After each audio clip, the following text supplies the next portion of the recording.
I have orange juice please? सवालिया निशान, question mark, कि क्या मैं ऑरेंज जूस ले सकता हूँ, क्या मुझे ऑरेंज जूस मिल सकता है?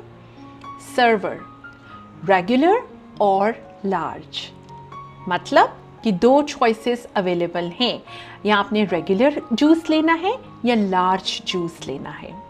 Customer 1, how big is large, कि लार्ज जो है वो कितना बड़ा है? Server, this is large and this is regular. अब यहाँ पर सर्वर जो है वो आपको दोनों ग्लास दिखाता है, उसमें फ़र्क आपने खुद करना है। वो आपको बता रहा है कि ये बड़ा है ग्लास है और ये छोटा ग्लास है। Customer 1, I'll have a large then, please without ice। अगर आप बर्फ़ नहीं डलवाना चाहते तो आप उनको कहेंगे कि मुझे लार्ज ग्लास दे दीजिए, लेकिन उसमें बर्फ़ नहीं डालनी, विदाउट आइस प्लीज़।